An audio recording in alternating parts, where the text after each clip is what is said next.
បងប្អូនទាំងអស់គ្នាប្រទេសអានៅកំពុងតែជ្រុលច្បល់ខ្លាំងទៅហើយសិស្សសាលាថៃម្នាក់បើកការបាញ់រះធ្វើឲ្យសិស្សនិងគ្រូរងរបួសជាច្រើនអ្នករួចបាញ់សម្លាប់ខ្លួនឯងតាមក្រោយ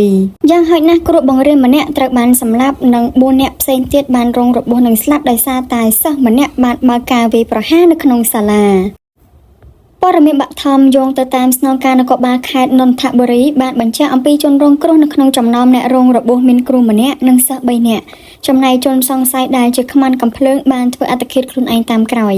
ហេតុការណ៍នេះបានកើតឡើងនៅក្នុងខេត្តនន្ទបុរីភាគខាងជើងនៃទីក្រុងបាងកកប្រទេសសៀមប៉ូលីសបានកំណត់អត្តសញ្ញាណជនដៃដល់ថាជាសិស្សសាលាពេលនេះដឹងរឿងកាន់តែច្បាស់កាន់តែញាក់សៅទៅហើយបងប្អូន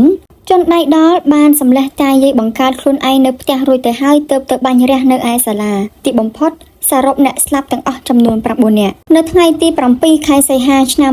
2026នេះនៅឯប្រទេសថៃមានករណីបាញ់រះយ៉ាងរន្ធត់នៅឯសាលារៀនមួយកន្លែងឈ្មោះស៊ីរីថេបនៅខេត្តនន្ទបុរីដែលបណ្ដាលឲ្យមានការភ្ញាក់ផ្អើលនិងវឹកវរយ៉ាងខ្លាំងដល់ប្រជាជននៅក្នុងតំបន់យោងតាមរបាយការណ៍ផ្លូវការមួយពីអគ្គនាយកដ្ឋានបង្ការនិងកាត់បន្ថយគ្រោះមហន្តរាយខេត្តនន្ទបុរីចំនួនអ្នកបាត់បង់ជីវិតនៅក្នុងសាលារៀនមានសរុប7នាក់ក្នុងនោះរួមមានគ្រូបង្រៀន3នាក់សិស្សានុសិស្ស3នាក់ជនដៃដល់1នាក់ក្រៅពីនេះក៏មានអ្នករងរបួសចំនួន15នាក់ផ្សេងទៀតដែលត្រូវបានបញ្ជូនទៅសង្គ្រោះនៅឯមន្ទីរពេទ្យផងដែរសូមបញ្ជាក់ថាជនដៃដល់មានអាយុ14ឆ្នាំដែលជាសិស្សប្រុសនៅក្នុងសាលាខាងលើបានសម្រេចចិត្តបញ្ចប់ជីវិតខ្លួនឯងតាមក្រោយបន្ទាប់ពីបានធ្វើសកម្មភាពបាញ់ប្រហារយ៉ាងព្រៃផ្សៃរួចមក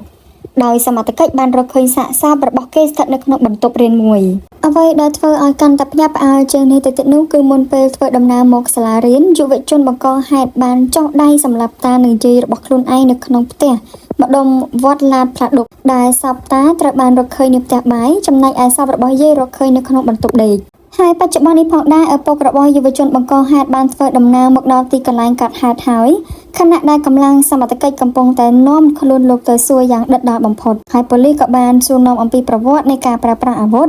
និងស្ថានភាពផ្លូវចិត្តរបស់ជនដៃដល់ដើម្បីស្វែងរកមូលហេតុពិតប្រាកដ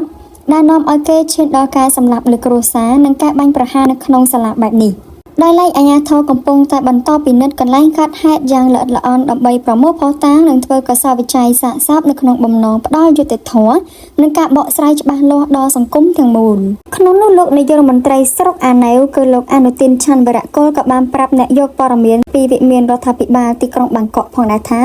វាគឺជាហេតុការណ៍មួយដ៏គួរឲ្យរន្ធត់វាមិនគួរកើតឡើងនោះទេ